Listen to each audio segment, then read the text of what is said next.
আর এটা ওয়াজ করে হবে, রাষ্ট্রীয় ক্ষমতা লাগবে। আর এই কথা বলতে গেলেই কিছু মানুষ দেখে আমাদেরকে বলে, আপনি ধর্ম ব্যবসায়ী। আরে শয়তান, নবীজি যদি এখন যাকাত ভিত্তিক অর্থনীতির কথা বলতো, ওই শয়তান মনে হয় নবীকেও ধর্ম ব্যবসায়ী বলতো। আমি ধর্ম ব্যবসা করবো কোন কারণে? আপনি তো ধর্ম ব্যবসা আপনারা করেন। বলে ধর্ম ভীরু যারা, তারাই ধার্মিক। যারা ধর্মের কথাগুলো বলে মানুষকে উত্তেজনা দেয়, তারা ধর্ম ব্যবসায়ী। আমি উত্তেজনা দেই? আমি নবীর কথা অ্যাডভার্টাইজ করছি। বিশ্ব নবীর উপরে কোরআনে কারীম নাযিল হয়ে দ্বিতীয় পয়েন্ট এটা, লাইন আকামতুমুস সালাহ ওয়া আতাইতুমুজ যাকাত। হে নকিবেরা, নিজ নিজ এলাকায় যে প্রতিনিধির দায়িত্ব পালন করো, যে যাকাত কায়েম করো। আমি আল্লাহ আছি, যাকাত নেই, সুদের সাথে আমি আল্লাহ নেই। আমি আল্লাহ সুদকে ধ্বংস করি, যাকাতকে বৃদ্ধি করি। সুবহানাল্লাহ বলতে পারেন না? সুতরাং এই কথা আমরা যদি না বলি, মসজিদের ইমাম যদি না বলে, মাওলানা না বলে, আপনি জানবেন কোথায়? আর এই কথাগুলো বলতে গেলে আমাদের নামের উপরে এরকম কলঙ্ক দিয়ে দেন যে ওরা ধর্ম ব্যবসায়ী। জানা শোনার পরে যদি কেউ বুঝে শুনে কথা বলে থাকেন, আপনার ঈমান নষ্ট হয়ে গেছে, আপনি বেঈমান। এরকম বেঈমান মারা গেলে তার জানাজা পড়াও জায়েজ নেই। সারা পৃথিবীতে যে 10 জন মানুষ ইসলাম প্রচারের নাম পাওয়া যাবে, তার ভেতরে ডক্টর মিজানুর রহমান আজহারির নাম আমি দেখেছি। বিশ্বের কতগুলো দেশ তো আমিও ঘুরে আসলাম, সিঙ্গাপুর, মালয়েশিয়া, থাইল্যান্ড, আমেরিকা, এরপরে সৌদি আরব, মালদ্বীপ, বাহরাইন, বহু দেশে আমিও গেছি। যেখানেই যাই, ধর্ম প্রচারে দায়ী আল্লাহর 10 জনের নামের ভেতরে একজনের নাম আমি পেয়েছি, এই বাংলার সন্তান মিজানুর রহমান আজহারি। আগামী 25 তারিখে আপনাদের এই জেলায় মনে হয় আসবে। এক একজন 8-10 জন 20 জন করে সাথে নিয়ে যাবেন। লোকটা মার্জিত ভাষায় কথা বলে। সেদিন যশোরের আকিস গ্রুপে মাহফিলে 1.5 ঘন্টা কথা বলেছে, মাত্র একটা কথা একটু বলেছে। একদল আগে খেয়েছে, সামনে আর এক দল খাওয়ার জন্য রেডি হয়ে আছে। অনেকেই নিচের দিকে টেনে নিয়ে ওনারে গালি দিচ্ছে। আরে ভাই, আপনাকে বলেছে, আপনার নাম বলেছে, ঠাকুর ঘরে কে রে? আপনার চরিত্র যদি ওইরকম না হবে, আপনি নিচের দিকে টেনে নেবেন কোন কারণে বলেন? এখন মানুষকে বোঝাচ্ছে, ইসলাম যদি এদেশে চলে আসে, হাত কেটে ফেলবে। হাত এমনি কাটবে, চুরি করলে কাটবে। তা আপনি কি চোর? আপনার এত ভয় লাগে কেন? চোর যারা ছিল তারা তো পালিয়েছে, আপনিও কি তাদের সঙ্গী সাথী? আজকের পেপার দেখেন, ওবায়দুল কাদের, এই কাওয়া কাকু, এই শয়তানকে পালাতে সাহায্য করেছে যারা, তাদের নাম এখন আমার দেশ পত্রিকায় আসতেছে, সব ফাঁস করে দিচ্ছে। কত মানুষকে সরাসরি গুলি করার অর্ডার দিয়েছে কাওয়া। ওই এই 3.5 মাস 4 মাস লুকিয়ে থাকলো কি করে? আমরা চাই এই 14 দলের যারাই জালেমকে সহযোগিতা করেছে, তাদের দোষর ছিল, একটাকেও যেন ছাড় দেওয়া না হয়। তাহলে আগামীতে আবার যারা আসবে, তারা কিন্তু ভয়ঙ্কর জালেম হয়ে উঠবে। যদিও আমরা এখন এদেশে রাষ্ট্রীয়ভাবে নামাজ কায়েম নেই, এই জন্য নিজ নিজ উদ্যোগে আমি নিজে, আমার পরিবার, আমার সমাজ, আমরা চেষ্টা চালাচ্ছি কি করে নামাজটা নষ্ট না হয়।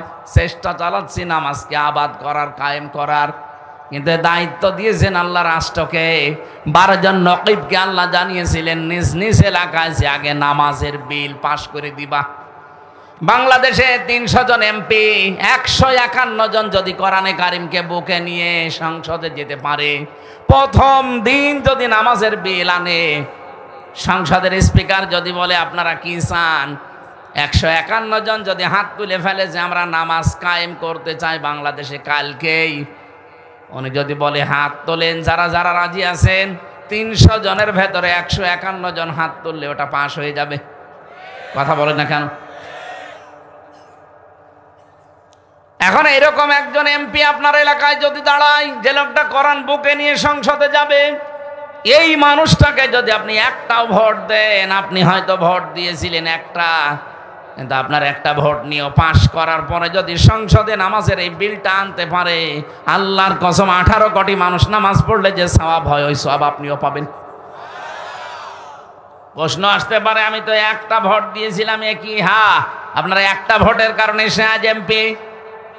কত মানুষ কিয়ামতে ওঠার পরে দেখবে তার আমল নামায় জেনার গোনা লিখা, আশ্চর্য হয়ে বলবে রব্বুল আলামিন ফেরেশতারা মনে হয় এটা বানিয়ে লিখেছে, আমি কোনোদিন তো জেনা করিনি। আল্লাহ বলেন আমিও জানি জেনা করনি, এমন মানুষকে তুমি রায় দিয়েছিলে, ভোট দিয়েছিলে, পেছনে ছিলে, সমর্থন জানিয়েছিলে, যেই লোকটা এই দুনিয়াতে ক্ষমতা পাওয়ার পরে জেনার কাজ সহজ করে দিয়েছিল। মাঝে মাঝে মেলা বসাতো, শিশু মেলার নামে শিশু নেই, শুধু শিশুর খালারা আর মামারা। কথা বলে না কেন? এই সমস্ত জায়গায় অ্যাক্সিডেন্ট হইতো, অ্যাক্সিডেন্ট হয় না? এই অ্যাক্সিডেন্ট গুলোই তো জেনা, কেউ হাতে কেউ মুখে, আর বাকিটা বললাম না। এই জেনাগুলো যারা করেছে, ওই জেনার গোনা তোমার ওই একটা ভোটের কারণে, রায় দেওয়ার কারণে, সমর্থন দেওয়ার কারণে তোমার আমল নামায় গেছে। আমার তো এই হাদিস পড়ার পরে মনে হয় বাংলাদেশে বহু মানুষের আমল নামায় জেনার গোনা দেখা যাবে। এই জন্য আমরা সাবধান, একজন হোক, আমি একাই ভালো থাকবো। যদি এটা বিশ্বাস না করেন, সূরা নিসার 85 নম্বর আয়াতটা বাড়ি যে তাফসীর সহ মিলিয়ে দেখবেন, মাইয়াশফা শাফাআতান হাসানাতান ইয়াকুল্লাহু নাসীবুম মিনহা ওয়া মাইয়াশফা শাফাআতান সাজ্জিয়াতান ইয়াকুল্লাহু কিফলুম মিনহা ওয়া কানা আল্লাহু আলা কুল্লি শাইইন মুকিতা। বলেন আল্লাহু আকবার। রব্বুল আলামিন বলেন, কোন মানুষ যদি ভালো কাজের সমর্থন করে, ওই কাজটা করে লোকটা যে সওয়াব পাবে, আপনি শুধু সমর্থন করে একই সওয়াব পাবেন। কোন মানুষ যদি অন্যায় কাজে সাপোর্ট করে, ওই লোকটা অন্যায় করে যা পাবে, আপনি সাপোর্ট করে তাই পাবেন।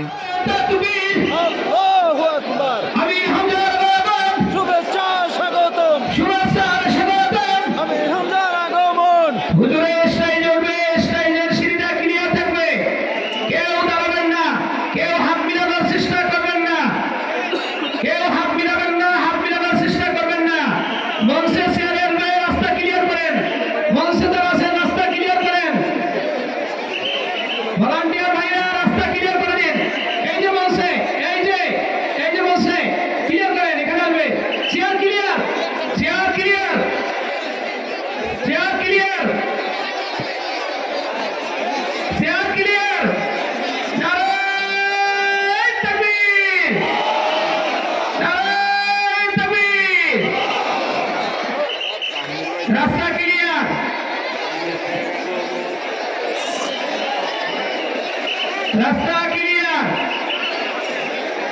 কেউ হাত বাড়াবেন না, কেউ হাত বাড়াবেন না, দয়া করে কেউ হাত বাড়াবেন না। একদিকে আলাউদ্দিন, আরেকদিকে মুসাফির, কষ্ট দিবেন না, দয়া করে কেউ কষ্ট দিবেন না। আমি স্টেজে কেউ উঠবেন না, দয়া করে স্টেজে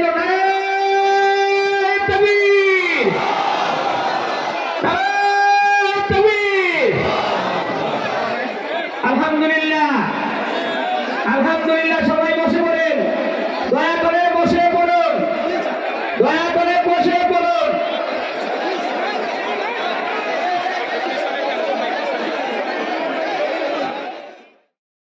বাংলাদেশের ঐতিহ্যবাহী জেলা পটুয়াখালী, মির্জাগঞ্জ থানার অন্তর্গত শহীদখালী সমাজ কল্যাণ ফাউন্ডেশনের উদ্যোগে মহাবিশ্বের মহাবিশ্বয় আমাদের মালিক, আমাদের মনিব, মহান রব্বুল ইজ্জাতুল জালালের মুখের পবিত্র বাণী কোরআনে কারীম, ঠিক আছে কথা, তাফসীরুল কোরআন মাহফিলের স্বনামধন্য সভাপতি, মির্জাগঞ্জ সমাজ কল্যাণ ফাউন্ডেশনের সম্মানিত চেয়ারম্যান, আপনাদের এলাকার সন্তান, যার মাধ্যমে সেই কুষ্টিয়া থেকে পর্যন্ত কোরআনে কারিমের দাওয়াত নিয়ে এসেছি। মাহফিলের বরণ্য সভাপতি জনাব নাসির উদ্দিন জাহাঙ্গীর দামাত বারকাতুহুল আলিয়া। মাহফিলের প্রধান অতিথি দক্ষিণ বাংলার কৃতি সন্তান, বিশিষ্ট রাজনীতিবিদ, ইসলামিক চিন্তাবিদ জনাব ডক্টর মোহাম্মদ শফিকুল ইসলাম মাসুদ, আতালাল্লাহু উমরাহু ওয়া বারাকাল্লাহু ফি হায়াতি। বলেন আমিন। এতক্ষণ যারা আলোচনা রাখলেন মাওলানা হোসাইন মাহফুজ চুয়াডাঙ্গা, এর আগে যিনি কথা বলেছিলেন কি নাম যেন ওনার, জাকির হোসেন আজমি আলেমদের কথাগুলো আমল করার তৌফিক কামনা করছে আল্লাহর কাছে, তিনি যেন দান করেন। মঞ্চে বসা সম্মানিত ওলামায়ে কেরাম, বিশেষ করে বাংলাদেশ জামাত ইসলামী পটুয়াখালী জেলা শাখার শ্রদ্ধাভাজন জেলা আমির ওয়ারফা'না লাকা যিকরাক, সম্মান মর্যাদা দুনিয়া আখিরাতে আল্লাহ যেন আরো বাড়িয়ে দেন।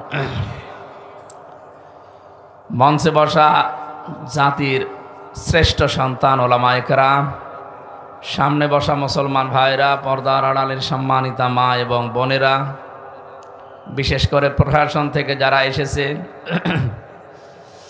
মামুন ভাই এসেছেন, শামীম ভাই এসেছেন, আপনাদের এলাকায় যিনি দ্বারা দায়িত্বে আছেন, আমাদের অভিভাবক তারা, ওয়ারফা'না লাকা যিকরাক, আল্লাহ এই মানুষগুলোকে সঠিকভাবে দায়িত্ব পালন করার তৌফিক যেন দান করেন। অন্যান্য সদস্য যারা এসেছেন আইন শৃঙ্খলায় নিয়োজিত, নিজেদের বাবা মা ভাই বোন আত্মীয় স্বজন ছেড়ে দিয়ে যারা দেশ এবং দশের দায়িত্ব পালন করছে, আল্লাহ রাব্বুল আলামিন তাদের আজকের এই দায়িত্ব যেন ইবাদত হিসাবে কবুল করেন। জালেমদেরকে টিকিয়ে রাখার জন্য অনেক দোসর কাজ করেছিল, তাদের কারণে প্রশাসনের একটা বদনাম আছে। এখনও মানুষ বাঁকা চোখে দেখে প্রশাসনকে, সবাই খারাপ না। আমার রিমান্ডে যে লোকটা ছিল আসাদুজ্জামান আসাদ, কাউন্টার টেররিজমের প্রধান, এটা একটা টাটকা নির্ভেজাল শয়তান। আমি তো শয়তান দেখিনি জীবনে, যদি দেখতাম মনে হয় এইরকমই হতো। ওর যে আচরণ, আলেমদেরকে বাবা মার নাম তুলে গালি দেয়, আল্লাহর ভুল ধরে। এই জন্য বলছি, আল্লাহর যে লোকটা ভুল ধরতে পারে ও মানুষ না শয়তান, টাটকা শয়তান একেবারে। দল মত জাতি বর্ণ ধর্ম নির্বিশেষে আজকের এই অনুষ্ঠান শুধু মুসলমানদের না, হাত্তা ইয়াসমা কালাম আল্লাহ সুম্মা আবলিগহু মা'মানা। আল্লাহ তাআলা বলেন, হে নবী, অমুসলিমরাও যদি কোরআনে কারিম শুনতে আসে তাদেরকেও নিরাপদে শোনার ব্যবস্থা করে দেবেন এবং তারা যেন বাড়ি পর্যন্ত যেতে পারে সেই ব্যবস্থাও করবেন। সুতরাং আজকের এই ময়দানে অমুসলিম ভাই যারা এসেছেন আপনাদেরকে ওয়েলকাম জানাচ্ছি।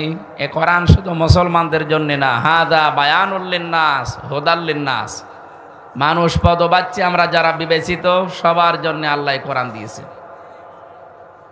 একটা সাফ কথা বলছি নবীর হাদিস থেকে, এই বাংলাদেশে আমরা যদি কোনো অমুসলিমকে একটা বাড়ি দেই ডবল গুনাহ হবে, কোনো মুসলমানকে যদি একটা বাড়ি দেন একটা গুনাহ হবে।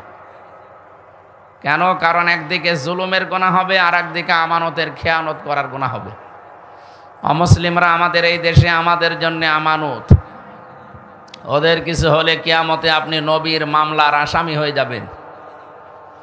জালেমা যারা পালিয়েছে তারা কিন্তু সব দিকে চেষ্টা চালিয়েছে, কোনোটায় হালে পানি নেয়নি। শেষে এখন ধরেছে হিন্দু ভাইদেরকে দিয়ে দেশে একটা বিশৃঙ্খলা তৈরি করে। কিন্তু হিন্দু ভাইরাও বুঝে গেছে না, ও জালেমার কথা মতো এতদিন চলে আমাদের জীবনটাও শেষ হয়ে গেছে। গোবিন্দ পরামানিকের কথা কালকে শোনেননি? উনি জানিয়েছে এই 15 বছর সবচাইতে বেশি নির্যাতিত ছিলাম আমরা। কারা ছিল 15 বছর? গত কয়েকদিন আগে বাংলাদেশের গাইবান্ধা একটা জেলা আছে, বাংলাদেশ জামাত ইসলামীর আমিরে জামাত ডাক্তার শফিকুর রহমান হাফিজাহুল্লাহ, উনি ওখানে গিয়েছিলেন। ওনার আগে দেখলাম একজন হিন্দু পুরোহিত ঠাকুর, সে বক্তব্য দিচ্ছে যে বাংলাদেশে আমরা আগস্টের 5 তারিখের পর থেকে সবচাইতে বেশি নিরাপদে আছি। অথচ ওরা কত মিথ্যা কথা ছড়িয়েছে, ওদের ওই সাংবাদিক নামে কলঙ্ক, মলম কি যেন নাম ওর, ময়ূখ মলম রঞ্জন, ওরা আমার মনে হয় হকারি করতে দিলে ভালো হতো। সাংবাদিক নামে একটা কলঙ্ক না?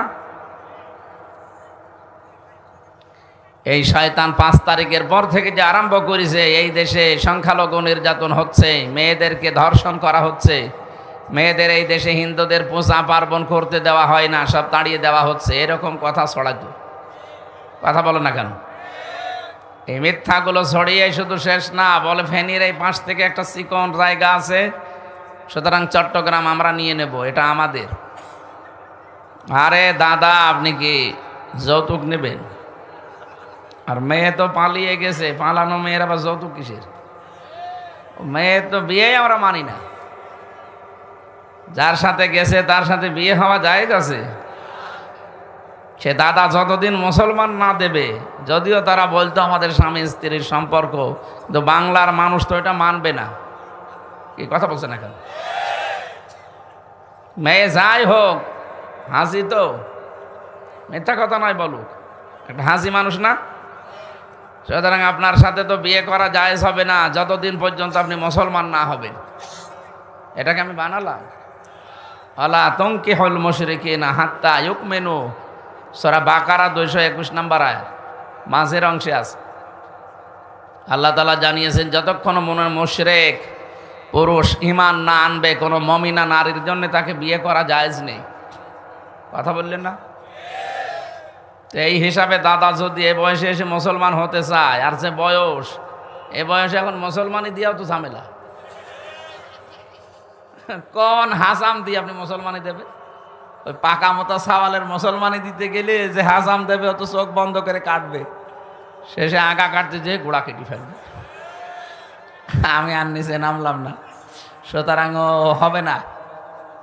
হবে, তারপরেও তার এখন ফুল হাতা, আর আমাদের হাফ হাতা।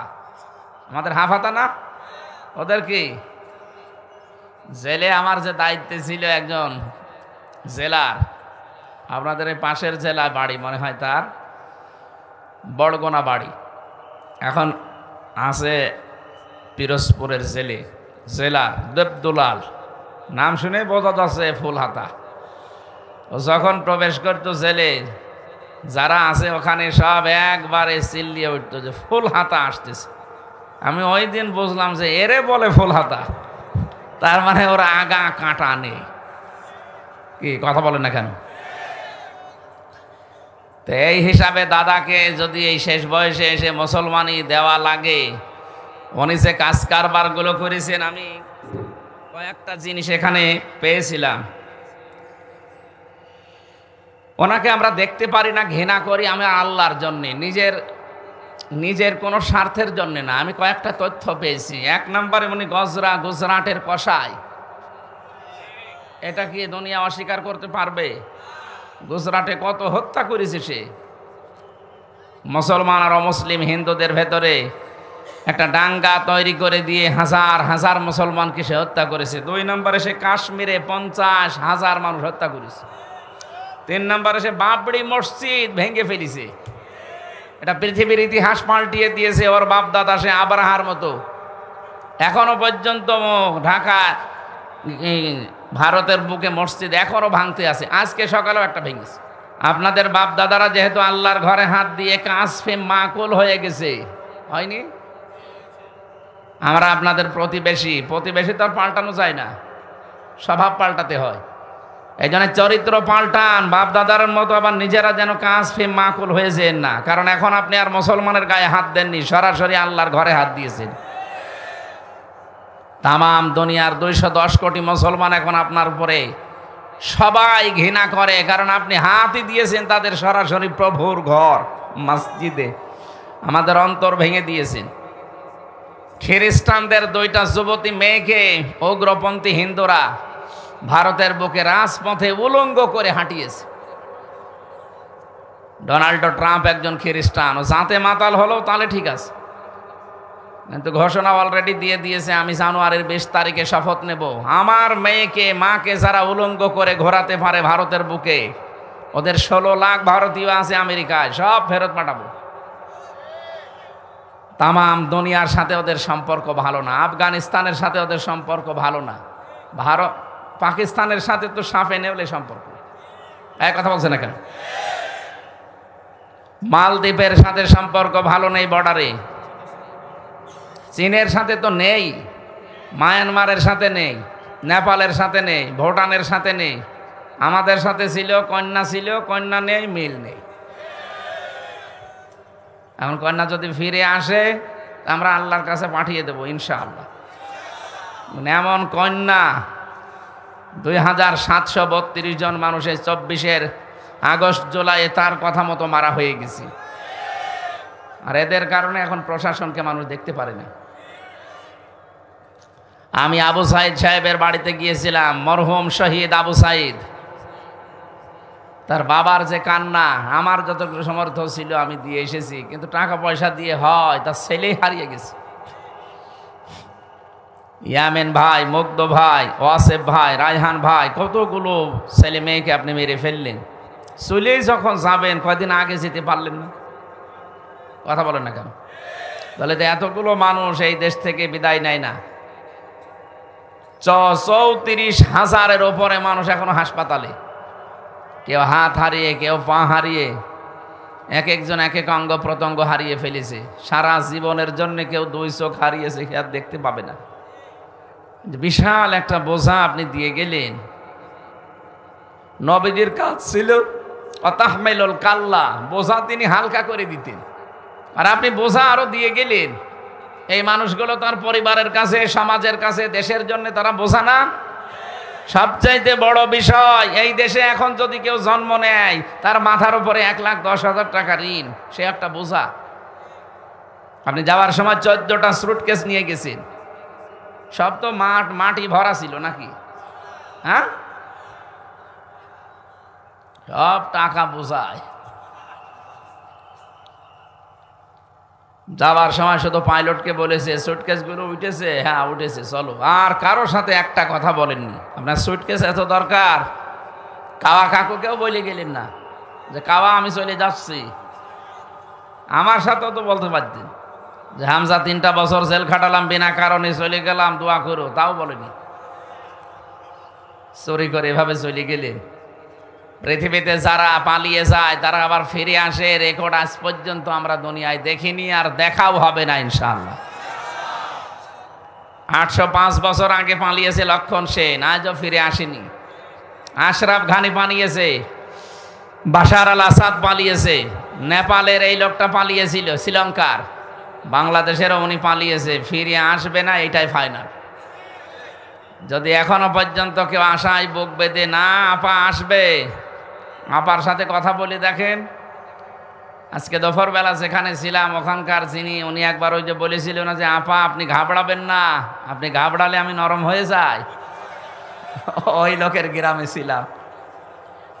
হুজুর এই যে সেই শয়তানের বাড়ি এইটা, ও এখন 4 দেওয়ালের মাঝে আছে, আপা আপনি ঘাবড়াবেন না। যাই হোক যাই হোক, এরপরে মসজিদগুলো ভাঙা বন্ধ করেন অন্তত। এটা কিন্তু আল্লাহর আরশে ধাক্কা লাগছে, আপনি টের পাচ্ছেন না? ভারত বেখণ্ড বিখণ্ড হয়ে যাবে এই মসজিদে হাত দেওয়ার কারণে। 7 সিস্টার যদি ভেঙে যায়, পৃথিবীতে এখন 257টা রাষ্ট্র, আরো 6টা রাষ্ট্র যদি বাড়ে তাহলে 263টা হবে। আর আমরা দেখতে পাচ্ছি আল্লাহর ঘর যেভাবে আপনারা ভাঙা আরম্ভ করেছেন, আপনাদের দেশটা আল্লাহ নিজে ভেঙে দেবে ইনশাআল্লাহ। এরপরে পেয়েছি এনআরসি, এর মাধ্যমে বহু মুসলমানকে তাদের নাগরিকত্ব বাতিল করে দিচ্ছেন। এরপরে 26টি আয়াতের বিরুদ্ধে আপনারা কেস দিয়েছেন। কয়টা? আপনি চিন্তা করতে পারেন, কোরআনের বিরুদ্ধে কেস দেয় যারা একটা অক্ষর পরিবর্তন করা সম্ভব না, সেখানে 26টা আয়াতের বিরুদ্ধে বলেছে না এগুলো মুসলিমদের বিরুদ্ধে। কোরআনে কারিমে আয়াত আল্লাহ দিয়েছেন ইন্নামাল মুশরিকুনা নাজাসুন, মুশরিকরা নাপাক, এই আয়াত নাকি ওর বিরুদ্ধে। আপনি তো আসলে নাপাক, আপনার মন মানসিকতা চিন্তা ভাবনা সব নাপাক না? ভয়েস অফ আমেরিকা, মাইক্রোসফট, এগুলো সব খ্রিস্টানরা চালায়। তামাম দুনিয়া এখন রিপোর্ট দিচ্ছে পৃথিবীর এই 257টা রাষ্ট্রের সবচাইতে বেশি মিথ্যা কথা বলা হয় ভারতে। এগুলো তো মুসলমানদের বানানো না, সব খ্রিস্টানদের, ইহুদিদের। কি করবেন আপনি? তামাম দুনিয়ায় সবচাইতে বেশি মিথ্যা কথা, মিথ্যা তথ্য ছড়ানো হয় এই ভারতে। এই জন্য আপনারা থামবেন। প্রতিবেশীকে বারবার বলছি, যেহেতু নবীজি প্রতিবেশীর ব্যাপারে খুব গুরুত্ব দিয়েছেন, আল্লাহর নবী জানিয়েছেন জিবরাইল এত বেশি কথা বলছিল প্রতিবেশী সম্পর্কে, আমার মনে হচ্ছিল যে আমার জমি জায়গা ওয়ারিশ হিসাবে আবার তাদেরকে দিয়ে দেওয়া লাগে নাকি। কত বড় গুরুত্বপূর্ণ বিষয়। সেই হিসাবে আপনাদের যেহেতু আমরা পাল্টাতে পারবো না, সতর্ক করছি, আপনারা সতর্ক হন, নয়তো আল্লাহর গজব নাজিল হবে আল্লাহর ঘরগুলো ভাঙার কারণে।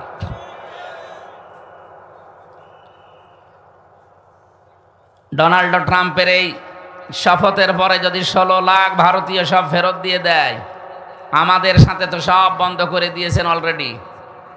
এখন আপনার পেঁয়াজ আর আলু পচতেছে বর্ডারে বিভিন্ন জায়গায়। আমাদের ব্যবসা বাণিজ্য এখন আরম্ভ হয়েছে তুরস্কের সাথে, চীনের সাথে, পাকিস্তানের সাথে, এইগুলো দেখে আরো চলতেছে। যা করছেন আমরা আরো বেশি করব যদি আল্লাহর ঘরে হাত দেওয়া বন্ধ না করে। এদেশের মানুষকে ভয় দেখায় যে না খেয়ে মারবে। আরে ভাই, আমরা কি মুশরিক? আমাদের তো বছরে 1 মাস না খেয়ে থাকা ফরজ।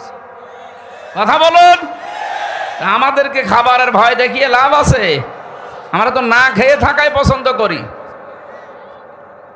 মানবতার নবী, আমাদের নেতা যিনি মুহাম্মদুর রাসূলুল্লাহ, দিনের পরে দিন তিনি না খেয়ে থাকতেন। এই জন্য খাবারের ভয় দেখি এখন নিজেরা উল্টা এমন গেড়া কলে পড়েছে।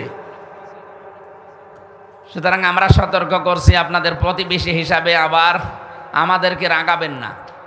যেভাবে আছি আমাদের থাকতে দেন, আপনারাও শান্তিতে থাকেন, আমাদেরকেও থাকতে দেন। যদি ঝামেলা করেন, আমাদের পুরাতন ভাই কি তামাম দুনিয়ার যারা অন্যান্য ধর্মের আছে তারা কিন্তু এই কথা বলে যে পাকিস্তান যদিও তাদেরকে ত্যাগ করেছিল, কিন্তু তারা মুসলমান, তারা এদের ভাই। তারাও বলছে আমরা ছোট ভাইকে হারিয়ে ফেলেছিলাম, আবার এখন পেয়ে গেছি, আলহামদুলিল্লাহ। আমরা আহ্বান জানাবো, আপনারা তামাম দুনিয়ায় যেহেতু মিথ্যা কথা বলার 1 নম্বরে আছেন, সুতরাং এই মিথ্যা তথ্য আর ছড়াবেন না যে বাংলাদেশে সংখ্যালঘু নির্যাতন হচ্ছে। এটা ডাহা মিথ্যা কথা।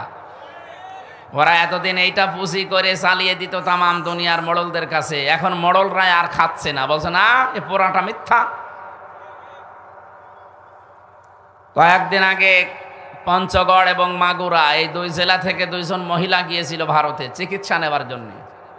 সাংবাদিক ভারতীয় ওই যে মলম, এই মলমের ভাইরা ভাই কিছু আছে, তারা এই 5 ফুট আগেই কেড়ে নিয়েছে। ডাক দিয়ে বলছে আপনি বলেন যে বাংলাদেশে আপনার মেয়েকে রেপ করা হয়েছে, আপনাদের পূজা পর্বণে বাধা দেওয়া হচ্ছে, দেশে আর টিকতে পারেননি, এই জন্য আপনারা পালিয়ে চলে এসেছেন। মেয়েটাও পুরা উল্টিয়ে গেছে। কি বলিস? আমরা আগস্টের 5 তারিখের পর থেকে সবচাইতে বেশি নিরাপদের সাথে পূজা পার্বণ করি, আমাদের কোনো বাধা নেই। সাংবাদিক পোড়া খেয়ে গেছে, বলল কি গো?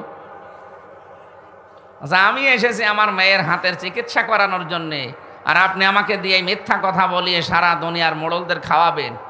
অত পাগল আমরা আর নেই। আমরা দেশকে ভালোবাসি, জোরে বলেন আলহামদুলিল্লাহ। সুতরাং সবার জন্য আজকের এই অনুষ্ঠান। মানুষ পদবাচ্চে যারা বিবেচিত, বলেন আলহামদুলিল্লাহ। রব্বুল আলামিন বলেন ওয়ালাকাদ কাররামনা বানি আদম ইলা আখিরি আয়া। অবশ্যই আমি বনি আদম সন্তানকে সম্মান দিয়েছি। তামাম পৃথিবীর যত মানুষ আছে তাদের সম্মান আছে। আল্লাহ কিন্তু শুধু মুসলমানের কথা বলেন নাই। যারা আলেম আছেন আপনি এই শব্দটা নিয়ে ভাববেন। আল্লাহ পাক বলেননি কোনো মমিনের, কোনো মুসলমানের সম্মান আল্লাহ বাড়িয়েছে না। আল্লাহ বলেন বনি আদমের সম্মান আমি আল্লাহ বাড়িয়ে দিয়েছি। সুতরাং আদম সন্তান যারা আমরা আছি, আপনি ধর্মীয়ভাবে আলাদা ধর্ম মানতেই পারেন, কিন্তু আপনি মানুষ। কেন? মানুষ পদবাচ্চে যারা আমরা বিবেচিত, আমরা সবাই আল্লাহর বান্দা। আমাদের নবী মুহাম্মদুর রাসূলুল্লাহ আমাদের শিখিয়েছেন, মসজিদে নববীতে তিনি বসে আছেন, পাশ দিয়ে একটা ইহুদির লাশ যাচ্ছিল, নবীজি দাঁড়িয়ে গেলেন। সাহাবীরা বলে হুজুর আপনি দাঁড়িয়ে গেলেন, এটা ইহুদির লাশ। বিশ্ব নবী বলে সাহাবীরা ইহুদি তাতে কি হয়েছে, এটা তো মানুষ। বলেন সুবহানাল্লাহ। এই জন্য আমরা অন্য ধর্মের পরধর্ম সহিষ্ণু জাতি আমরা এই পৃথিবীতে, মুসলিমরা, এটা প্রমাণ অলরেডি হয়ে গেছে। তামাম দুনিয়ার 257টা রাষ্ট্রের সবচেয়ে বেশি সাম্প্রদায়িক সম্প্রীতি বসবাস করে বাংলাদেশে। আল্লাহ বলতে পারেন নাই? যে আল্লাহ আমাদেরকে এরকম ধৈর্য সহ্য দিয়েছেন। মানুষকে যারা সম্মান দেয় না এরা আল্লাহর টার্গেট। মানুষের সম্মান নিয়ে কি সিনেমেলা খেলা হয়েছে এই 15.5 বছরে দেখেননি? সম্মানিত মানুষদের সম্মান নষ্ট করার জন্যে জেনার তহমত পর্যন্ত দিয়েছে। শাইখুল হাদিস আল্লামা মামুনুল হক হাফিজাহুল্লাহ, আমি তার সাথে 3টা বছর ছিলাম।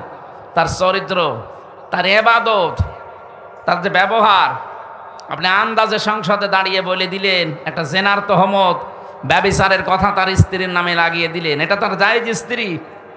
আপনারা তো বিয়ে শাদী না করে কাজ চালান, কথা বলেন না কেন? আপনাদের কত জায়গায় পাওয়া যায়, এখন তো আরো সব বের হচ্ছে। আর আলেমদের নামে কোরআনের পাখি এই বিভাগের, এই বরিশাল বিভাগের কৃতি সন্তান, সারা পৃথিবীর আলোক বর্তিকা ছড়িয়েছেন তিনি কোরআনের মাধ্যমে। শহীদ আল্লামা দিলাওয়ার হোসাইন সাইদি রহমতুল্লাহ আলাই, তার নামে পর্যন্ত আপনি জেনার মামলা দিয়েছেন। শয়তান পর্যন্ত বিশ্বাস করে না, বলুন। আলেমদের বিরুদ্ধে এত নিকৃষ্ট কথা আমি দুনিয়ায় কোনো জায়গায় শুনিনি, যে এত নিকৃষ্ট কথা একটা আলেমের নামে লাগাতে পারে। আর আমাদের সাথে রিমান্ডে যা করেছেন, শয়তানও হাসতো বসে বসে যে করছে কি। এমনি সাধারণ মানুষকে দেখতাম আমার সামনে দিয়ে তুলে নিয়ে যেত রিমান্ডে, এমনি হাত ধরে নিয়ে চলে যেত। আর আলেমদের নেওয়ার সময় আমার হাতে দিয়েছে হ্যান্ডকাফ, আমার চোখের উপরে দিয়েছে কালো পট্টি, আমার পায়ে ডান্ডা বেড়ি, মাজায় দড়ি, মনে হচ্ছে গরু ছাগলটাই নিয়ে যাচ্ছে। যাওয়ার পরে আচরণ যদি ভালো করে তাও তো ভালো লাগে। এমন এমন কথা বলে বলে আপনার স্ত্রী তুলে নিয়ে আনবো। আল্লাহর গজব কি এমনি নাজিল হয়েছে তাদের উপরে? আমার আজকের তেলাওয়াত কিন্তু আয়াতে কিছু বাস্তব কথা আছে, আপনারা শুনবেন না চলে যাবেন ইনশাল্লাহ। আমাদের আলোচনার বিষয় আল্লাহ কাদের সাথে আছেন। আজ বাংলাদেশে এই শব্দটা না থাকার কারণে অনেকে উল্টাপাল্টা বক্তব্য দিচ্ছেন, আমরা দেখতে পাচ্ছি। না, এটাও বন্ধ হয়ে যাবে। আজকের আয়াত আমাদের বলে দেবে আল্লাহ কাদের সাথে আছে। আপনি জোর করে তাকে সাথে রাখতে পারবেন না, উনি নিজে বলবে আমি কাদের সাথে আছি। যে আল্লাহ আমাদেরকে কোরআনে কারীম শোনার জন্যে আজকের এই ময়দানে ধৈর্য সহকারে সহ্য নিয়ে বসে থাকার তৌফিক দিয়েছেন, আবার বলেন আলহামদুলিল্লাহ। দরুদ আর সালাম পাঠ করছি আমাদের নবী, মানবতার মহান শিক্ষক মুহাম্মাদুর রাসূলুল্লাহ সাল্লাল্লাহু আলাইহি ওয়াসাল্লামের প্রতি।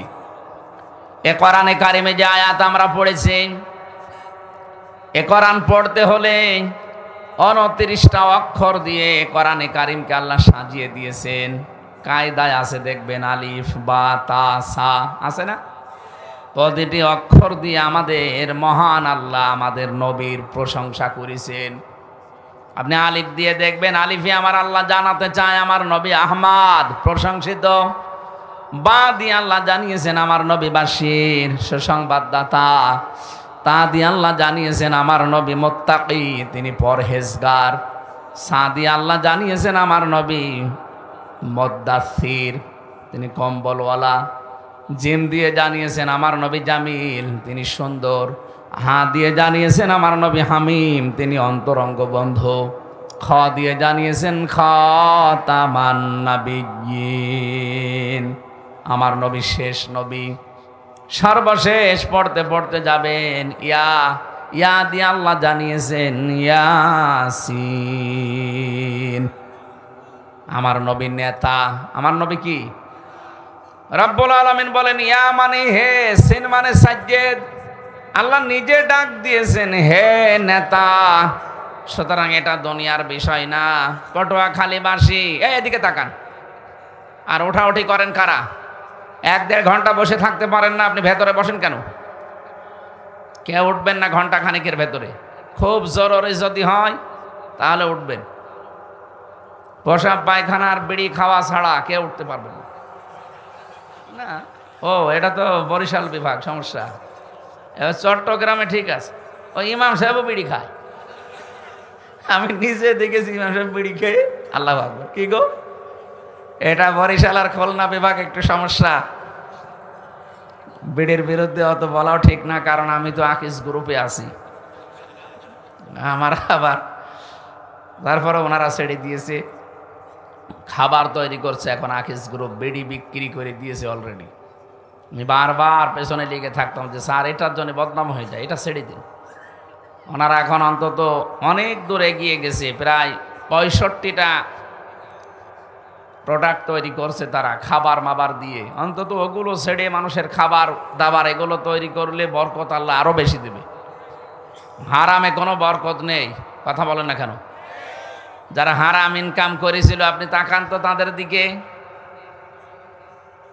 সাহেব পাড়া বানিয়েছিল মালয়েশিয়া, ওখানে যে দেখি যে হোটেলে থাকি ওই হোটেলের নিচে 2 শয়তান চা খাচ্ছে। কি আপনি এখানে? হুজুর আমি আগেই পালিয়েছি। তার মানে একটু আঁচ পেয়েছিলাম যে না আর থাকা যাবে না, এই জন্য আগের রাতে পালিয়ে চলে এসেছি। কেন থাকেন না সাহেব পাড়ায়? না সব তালা মারা, ওখানে থেকে মায়ের খাবো। এদেশে বহু বাঙালি আছে, যদি জানে যে আমি আছি আমারে পিটিয়ে ভর্তা বানিয়ে ফেলবে। তা কি করলেন হারাম ইনকাম দিয়ে? নিজেও এখন ভোগ করতে পারেন না, ভাড়া দেবেন ভাড়াও দিতে পারেন না, কারণ জানে যে সাহেব পাড়া ভাড়া নিলে আমার যন্ত্রণা হবে। যেন হারাম ইনকাম করে কেউ ভোগ করে যেতে পারে না, আল্লাহ 2টা ক্ষতি করে দেয় তার। 1 নম্বরে হারাম ইনকাম করলে জীবনের আরাম আল্লাহ তুলে নেয়। 2 নম্বরে মরণের সময় আপনি বেঈমান হয়ে মরবেন। এদেশে তো নেই। বলেন বলেন।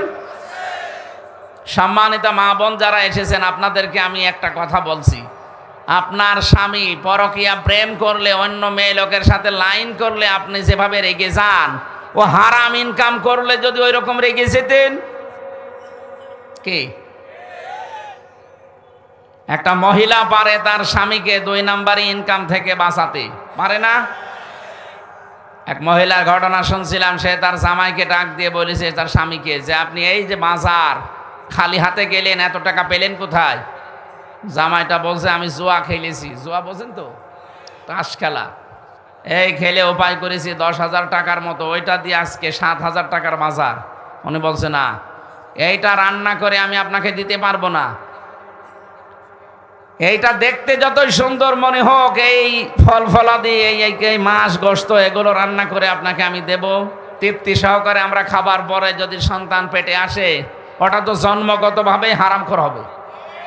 বলেন 10টা মাস আমি পেটে রাখবো একটা হারামখোর? না, হবে না। আপনি এটা আগে সব গরিব মানুষকে দান করে দিয়ে আসেন, আর কথা দেন জীবনে আপনি হারাম ইনকাম করবেন না, তাহলে আপনার সাথে আমি আসি, নয়তো আপনার সংসার আমি করব না। আজ মেয়েগুলো যদি এরকম শক্ত হতো, বাংলাদেশের স্বামীরা টাইট হয়ে যেত। এই দরবেশ 36,000 কোটি টাকা মারতে পারতো না। কথা বলেন না কেন? একজন মানুষ 620টা বাড়ি বানিয়েছে, পৃথিবীর ইতিহাসে পাল্টিয়ে দিয়েছে। 620টা বাড়ি দুনিয়ায় কারো ছিল? অথচ এই 15 বছরে যারা ছিল একজনের এরকম পেয়েছি আমরা। পটুয়াখালীবাসী বিশ্বনবীর এই বিষয়টা যেহেতু শুধু দুনিয়ার সাথে সম্পৃক্ত না, আমরা আলেমরা আছি যারা, তাদেরকে বলছি তাফসিরে তাবারির ভেতরে আছে, তাফসিরে মাজহারির ভেতরে আছে, মুফাসসিরিন ইকরাম দিয়েছেন। সিন দিয়ে আল্লাহ পাক 5টা জিনিস মিন করেছেন। সিন মানে সাজ্জাদুল আলামিন, সিন মানে সাজ্জাদুল বাশার, সিন মানে সাজ্জাদুল কাউনাইন, সিন মানে সাজ্জাদুল আম্বিয়া, সিন মানে সাজ্জাদুল মুরসালিন। রব্বুল আলামিন যেন দুনিয়ার মানুষকে জানাতে চেয়েছেন শুধুমাত্র এই বাংলাদেশ না, শুধু ভারত না, ইন্ডিয়া না, আল্লাহ পাক জানাতে চেয়েছেন যত জগৎ আমি আল্লাহ বানিয়েছি সব জগতের জন্য আমার নবী মুহাম্মদুর রাসূলুল্লাহ নেতা, আদর্শ। জোরে বলেন সুবহানাল্লাহ। সুতরাং আপনি যদি এখানে না বাস করে মঙ্গল গ্রহে চাঁদের দেশে বাস করতে চান, সেখানেও আমার নবীকে আপনার আদর্শ মানা লাগবে। 2 নম্বরে সাজ্জাদুল বাশার। বাশার মানে মানুষ। মানুষ পদবাচ্যে যারা বিবেচিত, আমরা অবশ্যই নবী বাদে অন্য কাউকে আদর্শ মানতে পারি না। কথা কাটসাট বলছি, বোঝার কথা বুঝে নিন। যারা নবী বাদ দিয়ে অন্য কাউকে আদর্শ মানেন, সাফ কথা, আপনি মরে গেলে বিচার হবে না, হিসাবও হবে না, বিনা হিসাবে বিনা বিচারে জাহান্নামী। কি এটা আমি বানালাম? বুখারী শরীফ লেখার আগে ইমাম বুখারী একটা কিতাব লিখেছেন আল আদাবুল মুফরাদ, এর 6 নাম্বার হাদিসে পাবেন 3 নাম্বার পয়েন্টে আছে, এই পৃথিবীতে যাদের আদর্শ মুহাম্মাদুর রাসূলুল্লাহ হয়নি ওই লোকটার কোনো বিচার নেই, হিসাবও নেই, বিনা হিসাবে বিনা বিচারে মরে গেলে সরাসরি জাহান্নাম। বলেন নাউজুবিল্লাহ। আর আমি বাংলাদেশে এটা দেখতে পাচ্ছি, অনেক মানুষের আদর্শ কিন্তু এখনো ঠিক হয়নি। কথা বলেন না কেন?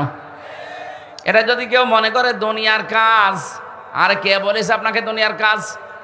কিয়ামতের কঠিন ময়দানে আপনাকে আল্লাহ যখন দ্বিতীয় স্টেপে ডাকবেন, প্রথমে তো একা একা ডাকবেন, দ্বিতীয় স্টেপে একা আর ডাকবেন না। ইয়াউমা নাদউ কুল্লা উনাসিম বিইমামিহিম।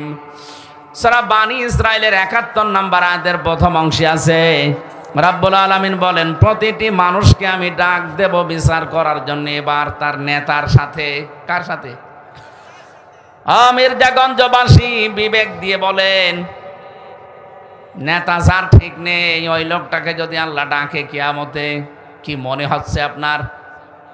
তার চেহারা দেখলে যদি আল্লাহর রাগ হয়ে যায় তে আপনার পর্যন্ত আল্লাহ আসবে না। সূরা হুদ 12 নম্বর পারা 12 নম্বর পৃষ্ঠার প্রথম নম্বর লাইনের ৯৮ নম্বর আয়াতটা সবাই পড়বেন একবার করে। ইয়াকদুমু কওমাহু ইয়াউমাল কিয়ামাতি ফাওরাদাহুমুন নার ওয়া বিইসাল বিরদুল মাওরুদ। বলেন আল্লাহু আকবার। যতগুলো তাফসীর আমি আয়াতের সাথে মিলিয়েছি, এর সামারাইজ বাংলা অর্থ এইটাই, কিয়ামতের দিন যেই নেতা জাহান্নামে যাবে ওই নেতার যত কর্মী সব জাহান্নামে যাবে। যদিও এটা ফেরাউন সম্পর্কে নাযিল হয়েছে, কিন্তু বাস্তবতা এইটা, এই পৃথিবীর ময়দানে যেই নেতা জাহান্নামে যাবে কিয়ামতে, ওর যত অনুসারী ছিল সবাইকে আল্লাহ তার সাথেই পাঠাবে জাহান্নামে। এটা দুনিয়ার কথা হয় কি করে বলেন? এটা আখিরাতের সাথে সম্পর্কিত। এই জন্য যাদের নেতা ঠিক নেই, আদর্শ ঠিক নেই, এই মুহূর্তে আপনি ঠিক করবেন নাকি দুনিয়ার কথা মনে করে চলে যাবেন? না, আপনার কপালে আগুন লাগবে। এখানে একজন বসে থাকেন, আমি একজনকেই বোঝাবো। সত্যি যদি আপনি কোরআনের কথা ভালো লাগছে না, এত কেমন কেমন লাগে এই মনে করে যদি চলে যান, বিশ্বাস করবেন আপনার ভেতরে মুনাফিকি আছে। وَإِذَا قِيلَ لَهُمْ تَعَالَوْا إِلَى مَا أَنزَلَ اللَّهُ وَإِلَى الرَّسُولِ رَأَيْتَ الْمُنَافِقِينَ يَصُدُّونَ عَنكَ صُدُودًا। রব্বুল আলামিন বলেন সূরা নিসার ৬১ নাম্বার আয়াতে আছে, নবী আপনি যখন বলবেন যে আসো আল্লাহর বিধানের দিকে আসো, রাসূলের তরিকার দিকে আসো, আপনি দেখবেন ইয়াসুদ্দুনা আনকা সুদুদা, কিছু মানুষ আস্তে করে পেছন ফিরে আপনার কাছ থেকে কেটে পড়বে।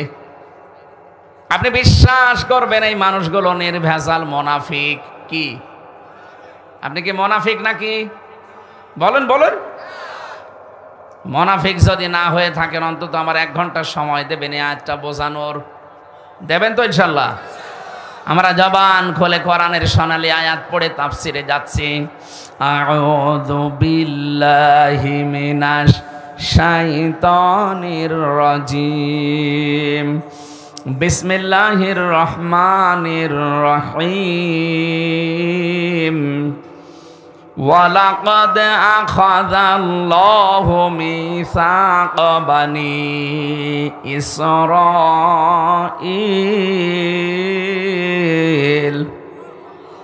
সূরা মায়েদা। কোন সূরা? ১২০টা আয়াত আছে, মাত্র এক আয়াতের ৪ ভাগের ১ ভাগ আমরা পড়েছি, ১২ নম্বর আয়াত। আজকের আলোচনার বিষয় আল্লাহ সাজিয়ে দিয়েছেন। তাফসিরে ইবনে কাসিরের ভেতরে দেখবেন এই আয়াতের সাবজেক্ট হচ্ছে আল্লাহ কাদের সাথে আছেন। এই দুনিয়ায় আমরা দেখি যত মানুষ আছে ৪,৫০০ ধর্ম পালন করে চলছে মানুষ। কত? ৪,৫০০ ধর্মের মানুষ আছে তামাম দুনিয়ায়। তার ভেতরে একটা মাত্র ধর্ম ইসলাম। এই ধর্মে আছে ২১০ কোটি মানুষ। খ্রিস্টান ধর্মে আছে 250 কোটির উপরে, বাকি অন্যান্য ধর্মে অল্প অল্প করে আছে। যে যেই ধর্মে আছে প্রত্যেকটি ধর্মের মানুষ চায় তার দেবতাকে, তার মালিককে খুশি করতে। কথা বলেন না কেন? আমরা মুসলিম যারা, আমরা খুশি করতে চাই কাকে বলেন তো? আপনি হিন্দুদের জিজ্ঞাসা করেন, তারাও খুশি করতে চায় দেবতাকে। এই জন্য তারা 12 মাসে 13 পূজা করে। ওদের দেবতার সংখ্যা 33 কোটি। আমার মনে হয় কিয়ামত পর্যন্ত গণনা করলেও শেষ হবে না। ইহুদি আছে, খ্রিস্টান আছে, বৌদ্ধ আছে, মুশরিক আছে, যত জাতির লোক আছে দুনিয়াতে, প্রতিটি জাতির লোক চায়, ধর্মের লোক চায় তাদের দেবতাকে, তাদের মালিককে খুশি করতে। আমরাও চাই আমাদের আল্লাহকে রাজি করতে। সূরা মায়েদার এই আয়াতে হযরতে মুসা আলাইহিস সালামের কথা আল্লাহ স্মরণ করাচ্ছেন। ওয়ালাকাদ আখাযাল্লাহু মিসাক বানি ইসরাঈল, অবশ্যই আমি আল্লাহ নিজে অঙ্গীকার নিয়েছিলাম, আমি আল্লাহ নিজে তাদের কাছে এই কথাগুলোর অঙ্গীকার নিয়েছি বানি ইসরাইল থেকে। মুসা নবী আলাইহিস সালাম যখন আল্লাহর সাথে কথা বলতে যেতেন তুর পাহাড়ে, তার এলাকার নকিব যারা, দায়িত্বশীল যারা, গোত্রপতি যারা, এদের 12টা গোত্র ছিল, 12টা গোত্রের 12 জনকে নিয়ে গেলেন। লিডার বলা হয় তাদের, নাকিব মনে করেন এখন মন্ত্রী। 12 জন মন্ত্রীকে নিয়ে তিনি গেলেন, ডাক দিয়ে বললেন, মাবুদ এরা এসেছে তোমার সাথে দেখা করার জন্যে। রাব্বুল আলামিন বলেন, না, আমার সাথে দেখা করা সম্ভব না, কারণ দুনিয়াতে যে চোখ বানিয়ে আমি পাঠিয়েছি এই চোখ দিয়ে আমি আল্লাহর দর্শন হবে না। হ্যাঁ, দর্শন হতে পারে মরণের পরে, এই চোখ দিয়ে দর্শন করা সম্ভব না। লাং তারনি, আমার সাথে কখনো তোমাদের দেখা হবে না। হযরতে মুসা নাছড় বান্দা, যাদের নিয়ে গেছে তারাও তো নাছড়, বলে না আমরা দেখবই, আমরা না দেখে ফেরত যাব না। আল্লাহ তাআলা বলেন, না, তোমাদের সাথে আমি থাকবো। অকালাল্লাহু ইন্নী মাআকুম, অবশ্যই আমি আল্লাহ তোমাদের সাথে আছি। এই এদিকে তাকান, আমি আল্লাহ তোমাদের সাথে আছি।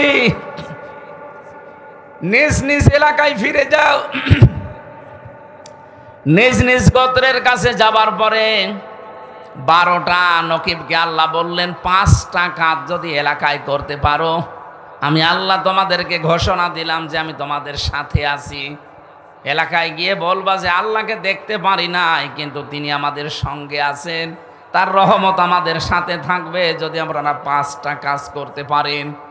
ও বাংলার মানুষেরা, এখন যদি আমরা এই দেশের 350 জন এমপি আছে, এর ভেতরে 51-52 জন মন্ত্রী ছিলেন, এই 52 জন মন্ত্রী নিয়ে যদি দেশের যিনি দায়িত্বে ছিলেন উনি যদি সে বলতেন, আল্লাহ আমরা দেখতে চাই আপনাকে, রব্বুল আলামিন যদি বলে না দেখা হবে না, তবে একটা কাজ, এলাকায় গিয়ে যদি এই 5টি কাজের আঞ্জাম দিতে পারো, তাদেরকে শোনাতে পারো যে আমি আল্লাহর রহমত তাদের সাথে আছে।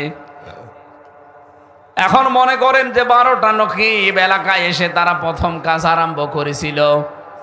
রব্বুল আলামিন বলেন, নিজ নিজ এলাকায় যে প্রথমে তাদেরকে বলবা, লাইনা আকামতুমুস সালাহ, 1 নম্বরে আমি আল্লাহ তাদের সাথে আছি যারা নামাজ কায়েম করবে। পটুয়াখালীবাসী ভালো করে বুঝে বলবেন আল্লাহ কি বলেছিলেন, যারা নামাজ পড়বে। বলেন বলুন, লাইন আকামতুমুস সালাহ, যারা নামাজকে দাঁড় করাবে। এই দায়িত্ব কোনো ব্যক্তি, কোনো পরিবার, কোনো সমাজের না। নামাজ কায়েম করতে হলে রাষ্ট্রীয় শক্তি লাগে। সূরা হজের ভেতরে আল্লাহ 41 নম্বর আয়াতই নাজিল করেছেন এই কারণে, আল্লাযীনা ইম্মাক্কান্নাহুম ফিল আরদি আকামুস সালাহ, আমি যদি জমিনে মুমিন বান্দাদেরকে ক্ষমতা দান করি, তারা প্রথম কাজই করবে নামাজের বিল আনবে। তাহলে নামাজের বিল আনার দায়িত্ব রাষ্ট্রের। কার? আরো জোরে বলেন। আমরা যেটা করি তাবলীগ জামাতের মাধ্যমে, তাবলীগের মাধ্যমে মানুষকে দিনের কথা বলার দ্বারা যে চলো ভাই সলিমুদ্দিন নামাজ পড়তে যায়, এটা আমার ব্যক্তিগত কাজ না। যদিও আপনি ভালো কাজের আদেশ দিতে পারেন, সে মানলে মানবে, না মানলে না মানবে। কিন্তু হ্যাঁ, ভালো কাজের আদেশ দেওয়া, অন্যায় কাজে বাধা দেওয়া, এটা তো নামাজের ক্ষেত্রে না। কারণ নামাজ কিন্তু আল্লাহর একেবারে সরাসরি হুকুম। কোনো মানুষ যদি নামাজ সত্যিই না পড়ে, তার শোনা মতো বলা না, তার শাস্তির বিধান আছে।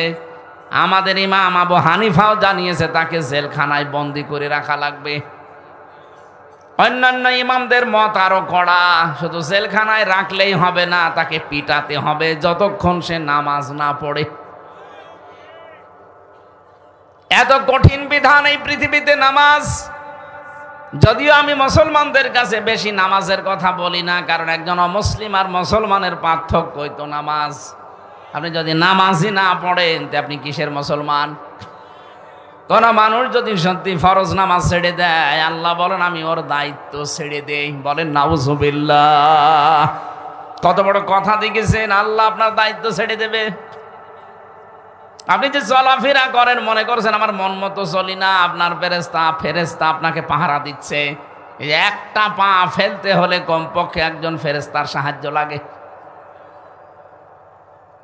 ইন কুল্লু নাফসিন লাম্মা আলাইহা হাফিজ। এই আয়াতের তাফসিরে পড়েছি, প্রতিটি মানুষের পেছনে একজন হেফাজতকারী আছে। আপনি কি করে পা ফেলবেন, ওই পা ফেলার পেছনে ফেরেশতা দায়িত্ব পালন করছে। এই জন্য মরণের আগে ফেরেশতারা এসে যারা রিস্কের দায়িত্বে আছে, তারা বলে আল্লাহর বান্দা, তামাম দুনিয়া খোঁজ করে দেখলাম তোমার জন্য এক ফোঁটা রিজিকের ব্যবস্থা নেই, সুতরাং আমি বিদায় নিলাম, তুমি থেকো। পানির যিনি দায়িত্বে আছে, পানির ফেরেশতা সেই কথা বলে।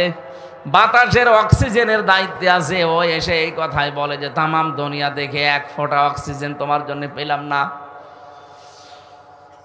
হাতের দায়িত্বে আছে, মুখের দায়িত্বে আছে, চোখের দায়িত্বে আছে, যারা যারা আছে দায়িত্ব পালন করে মরণের আগে এসে বিদায় নিয়ে চলে যায়। এই জন্য আপনি, আল্লাহ যদি আপনার দায়িত্ব ছেড়ে দেয়, এক সেকেন্ডও চলতে পারবেন না। আর এটাকে যারা বিশ্বাস করে না, তারা টাটকা শয়তান। কারণ শয়তানের ভেতরে অহংকারটা ছিল যে আপনারে লাগবে না, আমি নিজেই স্বয়ং সম্পূর্ণ। মির্জাগঞ্জবাসী, তাহলে আল্লাহকে সঙ্গে রাখার জন্য নামাজ কায়েম করা লাগবে। আর এটা কায়েম করার জন্যে দায়িত্ব দিয়েছেন আল্লাহ রাষ্ট্রকে। ওই রকম রাষ্ট্র গঠন করার জন্য আপনার কোনো চেষ্টা আছে? এই কথা বোঝেন নাকি রাজনীতি মনে হচ্ছে? নামাজ কায়েম করা এটা ব্যক্তি বিশেষের দায়িত্ব না, এটা দায়িত্ব রাষ্ট্রের। যদিও আমরা এখন এদেশে রাষ্ট্রীয়ভাবে নামাজ কায়েম নেই, এই জন্যে নিজ নিজ উদ্যোগে আমি নিজে, আমার পরিবার, আমার সমাজ, আমরা চেষ্টা চালাচ্ছি কি করে নামাজটা নষ্ট না হয়। চেষ্টা চালাচ্ছি নামাজকে আবাদ করার, কায়েম করার। কিন্তু দায়িত্ব দিয়েছেন আল্লাহ রাষ্ট্রকে। 12 জন নকিবকে আল্লাহ জানিয়েছিলেন নিজ নিজ এলাকায় যে আগে নামাজের বিল পাশ করে দিবা। বাংলাদেশে 300 জন এমপি, 151 জন যদি কোরআনে কারিমকে বুকে নিয়ে সংসদে যেতে পারে, প্রথম দিন যদি নামাজের বিল আনে, সংসদের স্পিকার যদি বলে আপনারা কি চান, 151 জন যদি হাত তুলে ফেলে যে আমরা নামাজ কায়েম করতে চাই বাংলাদেশে কালকেই, উনি যদি বলে হাত তোলেন যারা যারা রাজি আছেন, 300 জনের ভেতরে 151 জন হাত তুললে ওটা পাশ হয়ে যাবে। কথা বলেন না কেন? এখন এরকম একজন এমপি আপনার এলাকায় যদি দাঁড়ায়, যে লোকটা কোরআন বুকে নিয়ে সংসদে যাবে, এই মানুষটাকে যদি আপনি একটাও ভোট দেন, আপনি হয়তো ভোট দিয়েছিলেন একটা, কিন্তু আপনার একটা ভোট নিয়েও পাশ করার পরে যদি সংসদে নামাজের এই বিলটা আনতে পারে, আল্লাহর কসম 18 কোটি মানুষ নামাজ পড়লে যে সওয়াব হয়, ওই সওয়াব আপনিও পাবেন। প্রশ্ন আসতে পারে আমি তো একটা ভোট দিয়েছিলাম, কি? হ্যাঁ, আপনার একটা ভোটের কারণে সে আজ এমপি। কত মানুষ কিয়ামতে ওঠার পরে দেখবে তার আমল নামায় জেনার গোনা লিখা, আশ্চর্য হয়ে বলবে রব্বুল আলামিন, ফেরেশতারা মনে হয় এটা বানিয়ে লিখেছে, আমি কোনোদিন তো জেনা করিনি। আল্লাহ বলেন আমিও জানি জেনা করনি, এমন মানুষকে তুমি রায় দিয়েছিলে, ভোট দিয়েছিলে, পেছনে ছিলে, সমর্থন জানিয়েছিলে, যেই লোকটা এই দুনিয়াতে ক্ষমতা পাওয়ার পরে জেনার কাজ সহজ করে দিয়েছিল। মাঝে মাঝে মেলা বসাতো, শিশু মেলার নামে শিশু নেই, শুধু শিশুর খালারা আর মামারা। কথা বলে না কেন? এই সমস্ত জায়গায় অ্যাক্সিডেন্ট হইতো, অ্যাক্সিডেন্ট হয় না? এই অ্যাক্সিডেন্ট গুলোই তো জেনা, কেউ হাতে কেউ মুখে। আর বাকিটা বললাম না, এই জেনাগুলো যারা করেছে ওই জেনার গোনা তোমার ওই একটা ভোটের কারণে, রায় দেওয়ার কারণে, সমর্থন দেওয়ার কারণে তোমার আমল নামায় গেছে। আমার তো এই হাদিস পড়ার পরে মনে হয় বাংলাদেশে বহু মানুষের আমল নামায় জেনার গোনা দেখা যাবে। এই জন্য আমরা সাবধান, একজন হোক, আমি একাই ভালো থাকবো। যদি এটা বিশ্বাস না করেন, সূরা নিসার 85 নাম্বার আয়াতটা বাড়ি যে তাফসীর সহ মিলিয়ে দেখবেন। মাইয়াশফা শাফাআতান হাসানাতান ইয়াকুল্লাহু নাসীবুম মিনহা ওয়া মাইয়াশফা শাফাআতান সাজ্জিয়াতান ইয়াকুল্লাহু কিফলুম মিনহা ওয়া কানা আল্লাহু আলা কুল্লি শাইইন মুকিতা। বলেন আল্লাহু আকবার। রব্বুল আলামিন বলেন, কোন মানুষ যদি ভালো কাজের সমর্থন করে, ওই কাজটা করে লোকটা যে সওয়াব পাবে, আপনি শুধু সমর্থন করে একই সওয়াব পাবেন। কোন মানুষ যদি অন্যায় কাজে সাপোর্ট করে, ওই লোকটা অন্যায় করে যা পাবে, আপনি সাপোর্ট করে তাই পাবেন। এই জন্য আমাদের এক্ষুনি সচেতন হওয়া দরকার, এক্ষুনি আমাদের সচেতন হওয়া দরকার। আমাদের জীবন কিন্তু দেখতে দেখতে শেষ হয়ে যাচ্ছে। জীবনে আর এই সময়টা কোনোদিন ফিরে পাবেন না। সুতরাং এক্ষুনি কাজে লাগাতে হবে। কথা বলেন। আর সময় নেই সামনে, এখনই সময়। আমাদের মালিককে আমাদের সঙ্গে রাখা লাগবে, কারণ এই ছোট্ট জীবন শেষ হয়ে গেলে যা শুরু হবে ওখানে মালিক ছাড়া আর কেউ নেই। এই যে চোখ বন্ধ করার পরে যে শুরু হয়ে যাচ্ছে, এক একটা দিন যাবে 50 আলফা সানা মিম্মা তাউদ্দুন, 1-2 করে যেভাবে গণনা করেন, মরণের পরে এক একটা দিন হবে এরকম 50,000 বছরের মতো লম্বা। এ বিশাল জীবনে আমাদের মালিক আমাদের সঙ্গে আছে কিনা, আমি নামাজ কায়েমের আন্দোলন করি কিনা, নামাজ আমার ব্যক্তি পরিবার সমাজে আছে কিনা, রাষ্ট্রে আছে কিনা, যদি না থাকে আল্লাহর কসম আল্লাহ আপনার সঙ্গে থাকবেন না। 2 নম্বরে আতাইতুমুজ যাকাত, আপনি বলবেন যে এলাকায় যে যাকাত ভিত্তিক অর্থনীতি কায়েম করা লাগবে, অথচ এইটা শুনলেই অনেক মানুষ মনে করে যে এটা দুনিয়ার কাজ, আমাদের কাজ না। কে বলেছে আপনাকে? অর্থনীতি একটা ইবাদত। এই দেশে যারা ব্যাংকিং ব্যবস্থায় কারবার করেন, অর্থনীতি কি আমি জানি, অনেক আলেম পর্যন্ত এগুলো জানে না। মোশারাকা আছে, মোদারাবা আছে, মোরাবাহা আছে, বায়ে সালাম আছে, বায়ে ইস্তিসনাস, বায়ে মুআজ্জালাস, 28টা নিয়ম আছে। আমরা অধিকাংশ মানুষ কিছুই জানি না ইসলামী অর্থনীতির। ইসলামী ব্যাংকে যে কারবারগুলো আছে, অন্যান্য ব্যাংকে একেবারে সরাসরি আছে সুদ, এটা সরাসরি না। 100% এই দেশে যাকাত কায়েম হওয়ার আগে কেউ পারবে না। কি? কেউ পারবে না। কিন্তু চেষ্টা তারা চালাচ্ছে। কিন্তু চেষ্টা চালালেও তো হবে না। নবীজি নিজে, এই যে মোশারাকা বললাম, মোদারাবা বললাম, নিজে নবীজি এটা করেছিলেন। মোদারাবার কনসেপ্ট হচ্ছে আপনি শ্রম দেবেন আর আমি টাকা দেব। নবীজি নিজে শ্রম দিয়েছিলেন, খাদিজাতুল কুবরা অর্থ দিয়েছিল। এটা যদি কোনো ব্যাংক করে আপনি করবেন তার সাথে। মোশারাকা এটা পার্টনারশিপে, আমি 10,000 টাকা দিলাম, ইনি 10,000 দিয়েছে, 10,000 উনি দিয়েছে 20,000, দুইজনের টাকা এক জায়গায় করে ব্যবসা চলছে। লাভ যা হবে আমার 10%, ওনার 20%। যদি লস হয় আমার 10, ওনার 20। এভাবে যেন কোনো ব্যাংক ব্যবসা করে যায় যাচ্ছে। আর আমি যত অর্থনীতি নিয়ে পড়াশোনা করেছি, এই দেশে ইসলামী ব্যাংক এই কাজটা করে যাচ্ছে। বাকি অন্য কোনো ব্যাংকে এইটা নেই, সেখানে আছে শুধু লাভের লাভ। আর ওই লাভ খায় মানুষ না, এলাকায় এসব নেই।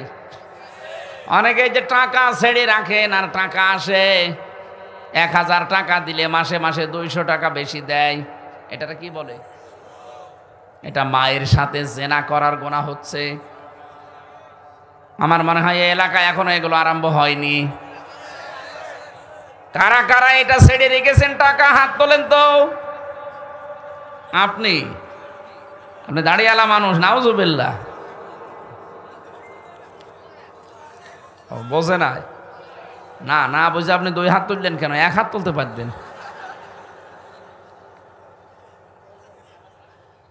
আমার ভাইরা, আমি হাসির জন্য বলি না, এটা মায়ের সাথে একজন জেনা করছে অথচ সে নামাজ পড়ছে। এটা একটা পাগলামি না? এটা কি খেলা করা জিনিস?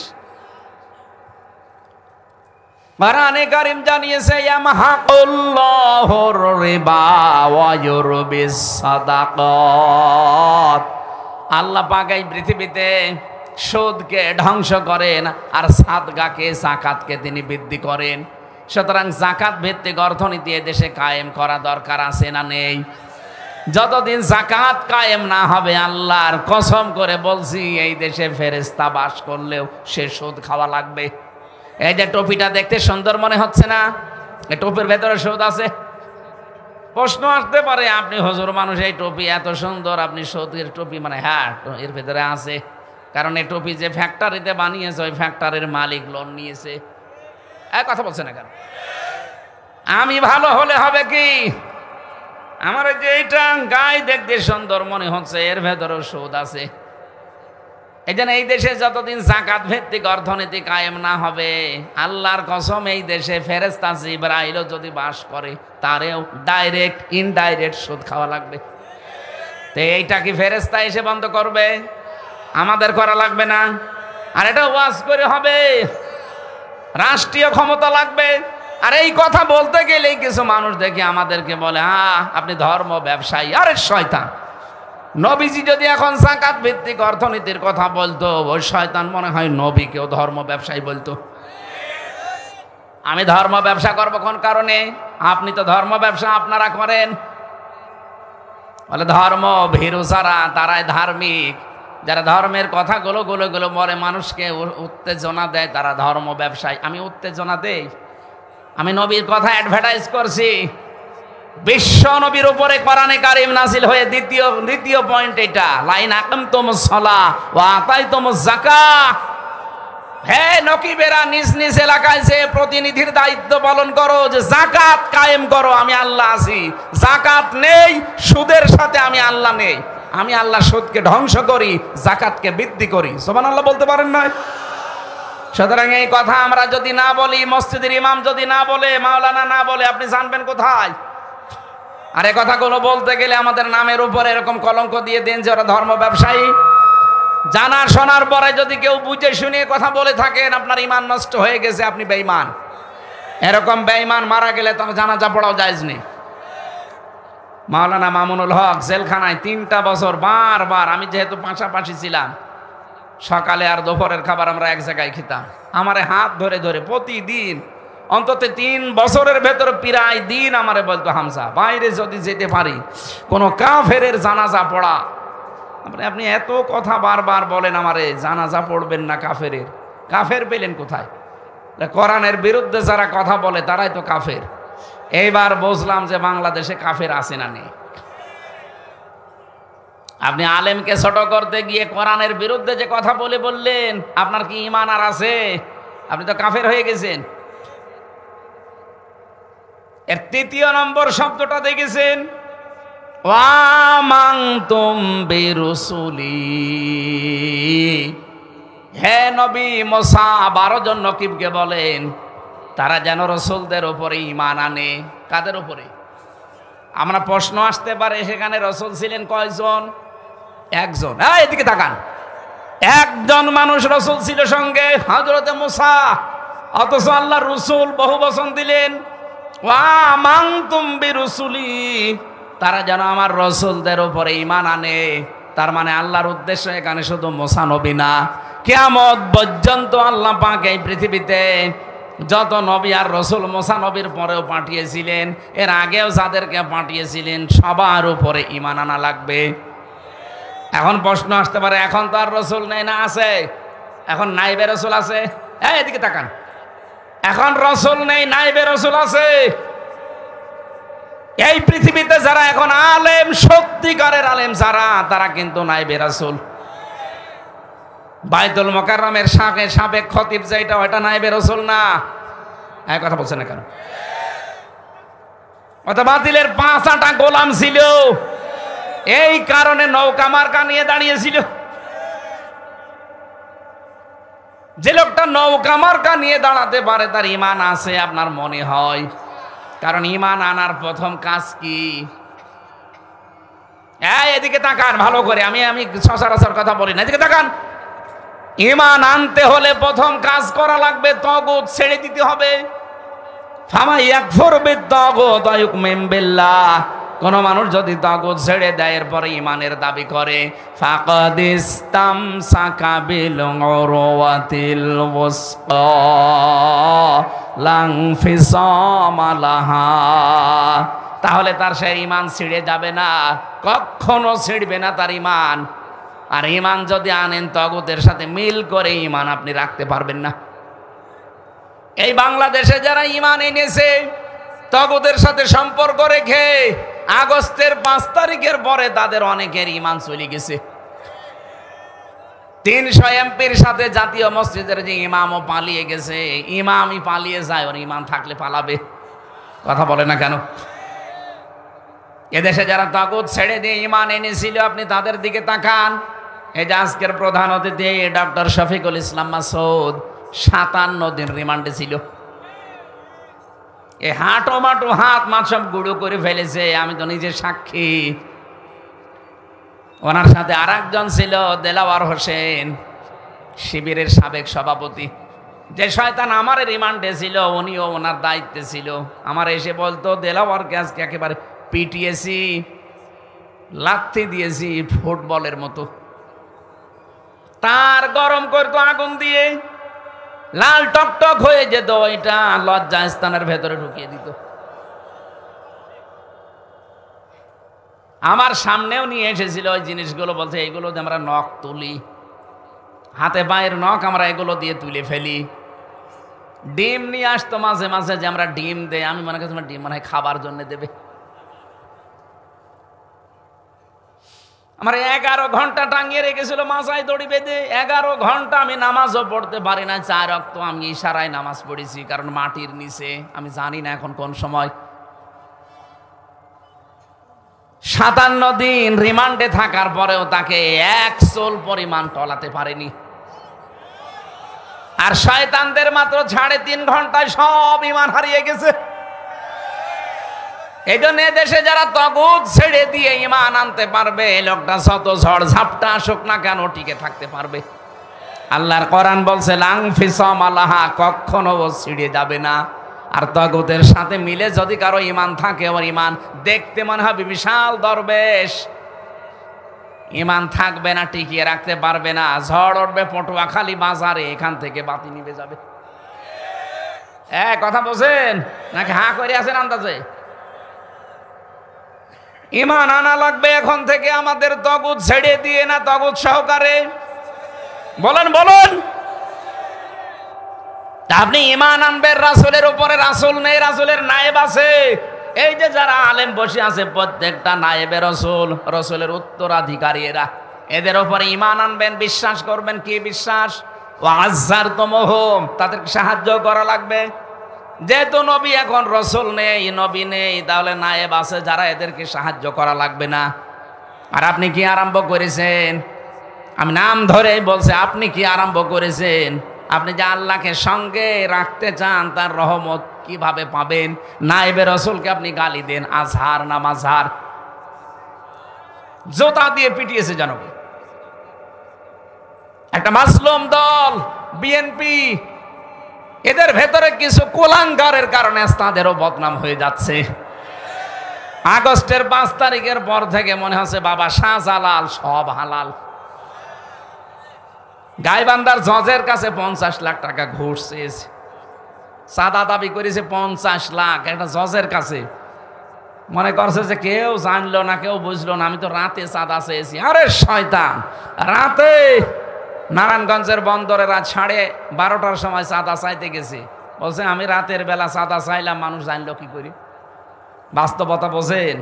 আমি রিমান্ডে দেখতে পেয়েছি ওদের যন্ত্রগুলো, যে মেশিন ওরা নিয়ে এসেছে ইসরায়েল থেকে, এখন তো ওইটা চালাচ্ছে এখন যারা গোয়েন্দা বিভাগে আছে তারা। আপনি তো রাতের বেলা চাঁদা চান আর মনে করেন কেউ টের পায় না। পায়খানার ভেতরে বসে বসে কি করেন, কোন দিকে তাকান, ওইটাও ওরা দেখতে পায়।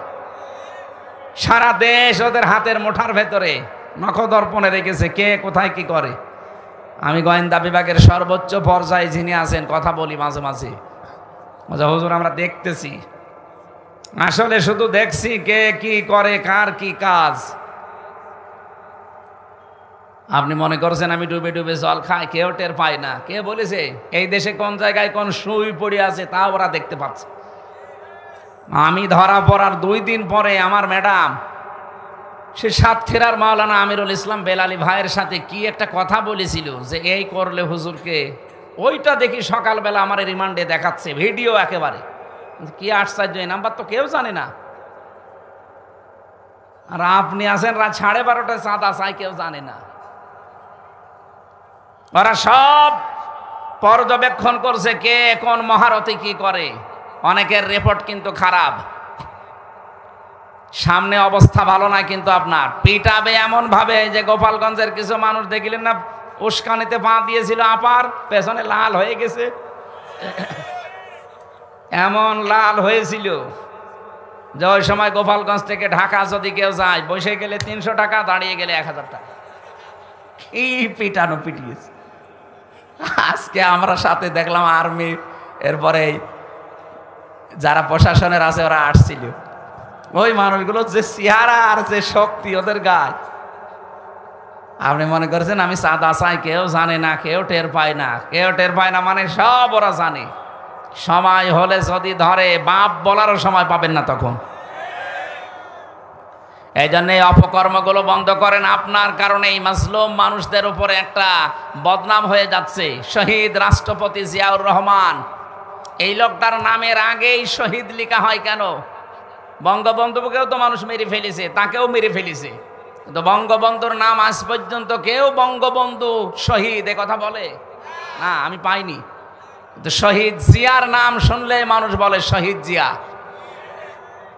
আমি নিজে দেখেছি তার নামে মক্কায় মদিনায় মসজিদে নামিরা এখানে খুতবা দিচ্ছে তার নামে। ও যখন নিম গাছ লাগিয়ে দিয়েছিল,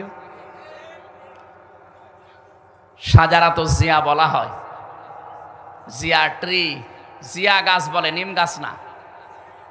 ওখানে আমরাও তো ছিলাম, লক্ষ লক্ষ মানুষেরা ওখানে ওই ছায়ায় আশ্রয় পায়। এত গরম দেশ, সেখানে একটু আশ্রয় পেলে এমনি দোয়া মুখ দিয়ে বের হয়ে যায়। আমি খুতবা শুনছিলাম, হঠাৎ দেখি এই নামটা খুতবার ভেতরে ভেসে আসছে। 16 সালে শহীদ জিয়াউর রহমানের নাম নিয়ে খুতবা দেওয়া হচ্ছে, লক্ষ লক্ষ হাজিরা বলছে আমিন। এমনি আরাফাতের ময়দানের দোয়া আল্লাহ ফেরত দেয় না, কথা বুঝতেছেন? সেই দলের বদনাম করবেন আপনি, একটা মুসলিম দলের, তারা আমার সাথে জেলে ছিল।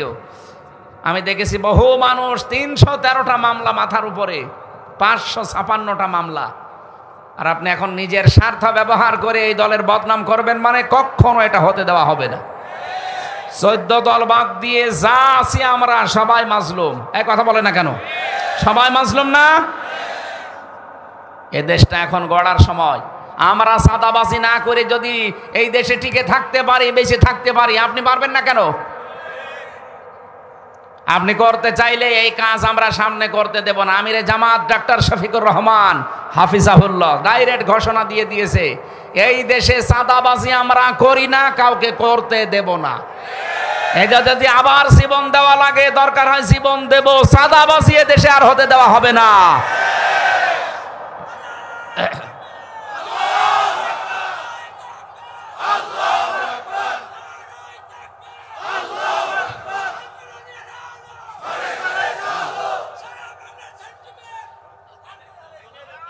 আমার ভাইরা, আমরা আল্লাহকে সঙ্গে রাখতে চাই। আল্লাহর নবীর ওয়ারিস এখন যারা আছে, আপনি দল মত দেখবেন না, দেখবেন এটা নবীর ওয়ারিস। সারা পৃথিবীতে যে 10 জন মানুষ ইসলাম প্রচারের নাম পাওয়া যাবে, তার ভেতরে ডক্টর মিজানুর রহমান আজহারের নাম আমি দেখেছি। বিশ্বের কতগুলো দেশ তো আমিও ঘুরে আসলাম, সিঙ্গাপুর, মালয়েশিয়া, থাইল্যান্ড, আমেরিকা, এরপরে সৌদি আরব, মালদ্বীপ, বাহরাইন, বহু দেশে আমিও গেছি। যেখানেই যাই ধর্ম প্রসারে দায়ী আল্লাহর 10 জনের নামের ভেতরে একজনের নাম আমি পেয়েছি, এই বাংলার এই সন্তান মিজানুর রহমান আজহারি। আগামী 25 তারিখে আপনাদের এই জেলায় মনে হয় আসবে। এক একজন 8-10 জন 20 জন করে সাথে নিয়ে যাবেন। লোকটা মার্জিত ভাষায় কথা বলে। সেদিন যশোরের আকিস গ্রুপে মাহফিলে 1.5 ঘন্টা কথা বলেছে, মাত্র একটা কথা একটু বলেছে। একদল আগে খেয়েছে, সামনে আর দল খাওয়ার জন্য রেডি হয়ে আছে। অনেকেই নিচের দিকে টেনে নিয়ে ওনারে গালি দিচ্ছে। আরে ভাই, আপনাকে বলেছে, আপনি আপনার নাম বলেছে, ঠাকুর ঘরে কে রে?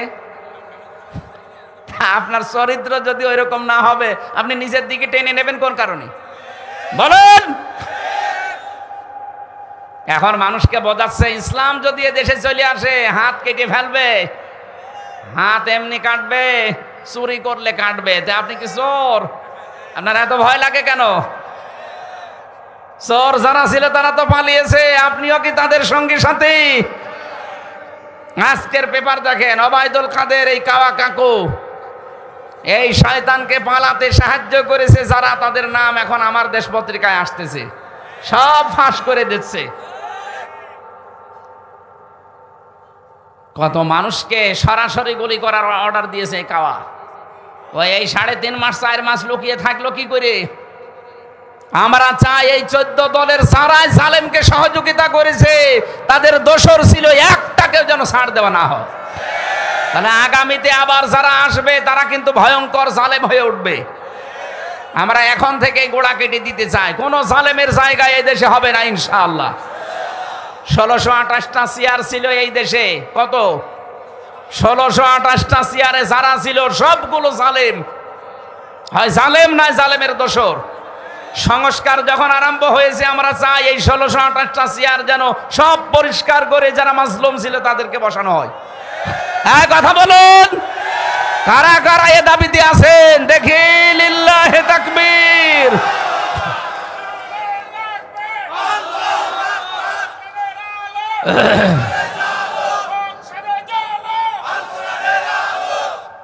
আলহামদুলিল্লাহ ভাই, এই আওয়াজ হয়তো যারা দায়িত্বে আছে তাদের কান পর্যন্ত পৌঁছাবে না, আরশ পর্যন্ত চলে গেছে। ইব্রাহিম আলাইহিস সালামের পক্ষে একটা ব্যাঙ প্রসাব করার কারণে তার প্রসাব আল্লাহ পাক বানিয়ে দিয়েছে। আর কাংলা শুধু ফু দিয়েছিল, ওরে মেরে ফেললে 10টা নেকির ঘোষণা আছে। সুতরাং আমরা হয়তো যে আদেশ দিলাম সংস্কার চাই, জালেমকে আমরা দেখতে চাই না। জালেমদের প্রতি আল্লাহ নিজে নারাজ। আল্লাহ বলেন আমি নিজে জালেমদের বিরুদ্ধে মামলা দেব। কথা টের পাচ্ছেন? জালেমদের বিরুদ্ধে মামলা দেবে কে? আল্লাহ নিজে। সূরা শুরা 42 নম্বর আয়াত, ইন্নামা সাবিলু আলাল্লাযিনা ইয়াজলিমুনান নাস। সুতরাং এখন যারা আলেম আছে এরা নবীর ওয়ারিস, এদের প্রতি ঈমান আনা লাগবে, বিশ্বাস করা লাগবে, সাহায্য করা লাগবে। যারা এদেরকে সাহায্য করে না, পেছনে থাকে না, তাদের সাথে আল্লাহ নেই। ওয়াকরাতুমুল্লাহ কারদান হাসানা। 5 নম্বরে তারা যেন কর্জে হাসানা দেয়, উত্তম কর্জে হাসানা।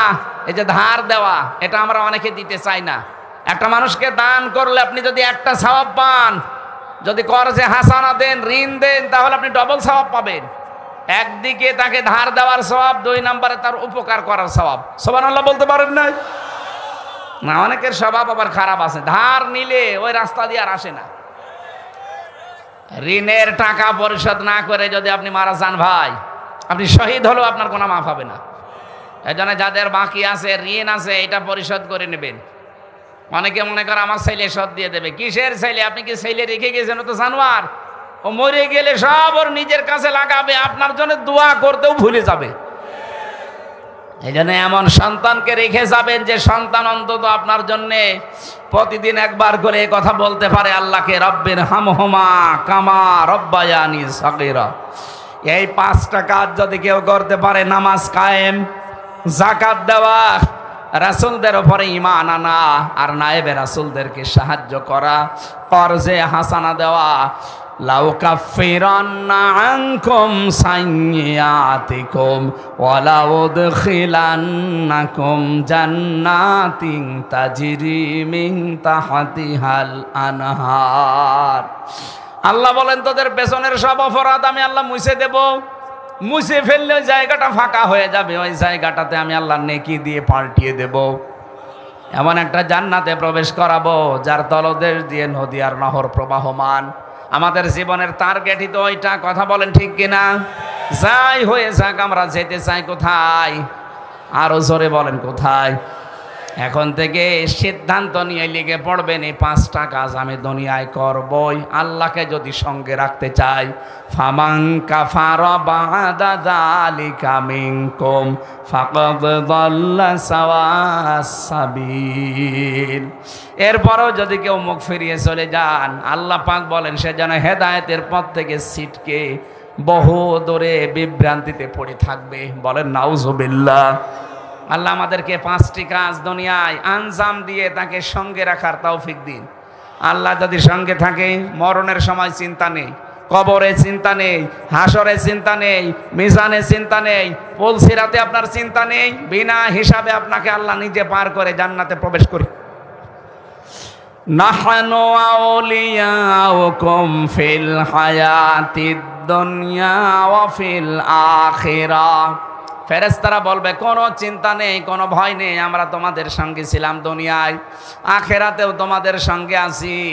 ওয়ালাকুম ফিহা মা তাশতাহি আনফুসুকুম ওয়ালাকুম ফিহা মা তাদউন নুজুলাম মিন গফুরির রহিম। এমন জান্নাতে তোমাদেরকে আমরা প্রবেশ করাবো যে জান্নাতে চাওয়ার আগে জিনিস পাওয়া যায়। এটা দয়াময় রহমানের পক্ষ থেকে একটা বিশাল মেহমানদারি। এটা আমাদের জীবনে প্রত্যেকের অপেক্ষা করছে। আমি সহ আজকের আয়াতটা প্রত্যেকে যেন প্র্যাকটিক্যাল লাইফে মিলাতে পারি। আল্লাহ পাক যে জান্নাতের ঘোষণা দিয়েছেন ওই জায়গায় যেন পৌঁছাতে পারি। বলেন আমিন। আমার জেলখানায় লিখিত যে বইগুলো আছে গাড়ি থেকে যাওয়ার সময় আপনারা নিয়েছেন, আমিন আল্লাহুম্মা আমিন। রব্বানা যালামনা আনফুসানা ওয়া ইল্লাম তাগফির লানা ওয়া তারহামনা লানাকুনান্না মিনাল খাসিরিন। রব্বুল আলামিন, এই মোনাজাতটা বসে করেন, বসেন বসেন, মোনাজাতটা বসে করে যান ভাই। আমরা মুসাফির মানুষ, বিশ্বাস করি আল্লাহর দরবার আমাদের দোয়া কবুল হবেই হবে ইনশাআল্লাহ। বসেন, মোনাজাতটা বসে করেন। এ বিশাল আয়োজনে বাসর ঘরের মতো সাজিয়েছে, আমরা খুশি হয়ে গেছি, আমার আল্লাহও খুশি হয়ে যাবে ইনশাআল্লাহ। মন থেকে পড়েন রব্বানা যালামনা আনফুসানা ওয়া ইল্লাম তাগফির লানা ওয়া তারহামনা লানাকুনান্না মিনাল খাসিরিন। রব্বুল আলামিন, সারা জীবন অপরাধ করে জীবনটা নষ্ট করে ফেলেছি। হাত উঠায় কথা বলবো ভয় করে, লজ্জা করে। অপরাধগুলো যদি আমাদের শরীরে লেখা থাকতো, মানুষ আমাদের কুকুরের মতো ঘৃণা করত। যেভাবে গোপন রেখে দিয়েছে অপরাধগুলো, কিয়ামতে কোটি কোটি মানুষের সামনে আমাদের অপরাধগুলো তোমার সাত্তার নামের খাতিরে গোপন করে দিও। মাথা নিচু করেন, চক্ষু বন্ধ করেন, জীবনের অপরাধগুলো মন থেকে স্মরণ করেন। যেই কয়টা অপরাধ স্মরণ হবে আমি বিশ্বাস করি আল্লাহ এই মুহূর্তে ওই কয়টা মাফ করে দেবে। আল্লাহ তাআলা পটুয়াখালী জেলার মির্জাগঞ্জ শহীদখালী এ বিশাল ময়দান যারা সাজিয়েছে কোরআনের জন্যে, আমার নাসিরউদ্দিন জাহাঙ্গীর ভাই এলাকার মানুষকে নিয়ে জান্নাতের বাগান যারা সাজিয়েছে, এই যুবকদেরকে যে মা পেটে নিয়েছে, মায়ের পেট তুমি খাদিজাতুল কুবরার মতো বানিয়ে দাও। রব্বুল আলামিন, আমি দেখতে পেয়েছি এত সুন্দর এরা সাজগোজ দিয়েছে কোরআনের অনুষ্ঠানের, নিজেদের বাড়ি ঘর এরা এত সুন্দর করে সাজায় না।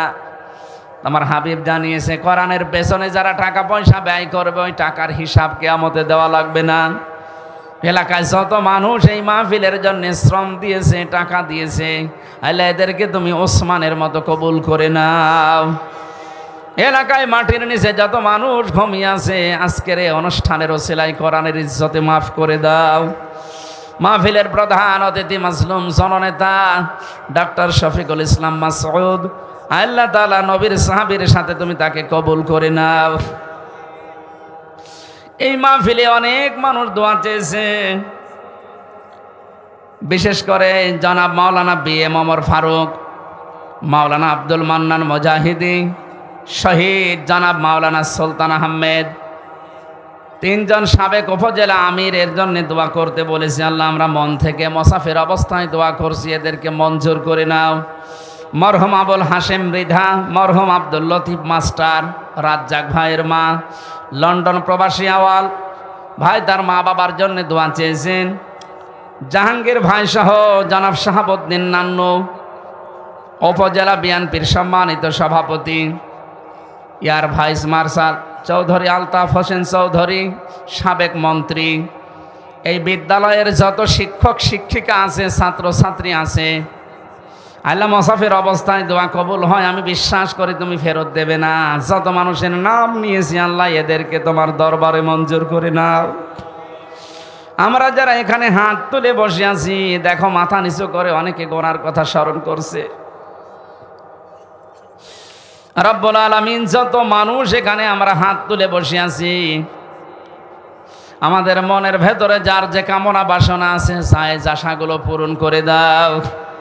সাবেক বাংলার প্রধানমন্ত্রী আল্লাহ তাআলা শহীদ প্রেসিডেন্ট জিয়াউর রহমানের সম্মানিতা স্ত্রী বেগম খালেদা জিয়া অসুস্থ হয়ে লন্ডনে আছে, শেফায়ে কামেলা আজেলা দান করো।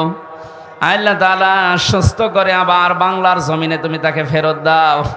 তার সন্তান জনাব তারেক জিয়া অনেক দিন প্রবাসে আছে, জালেমদের জুলুমের শিকার, সে একজন মাজলুম মানুষ, তাকেও তুমি দেশের সন্তান দেশে ফিরিয়ে দাও।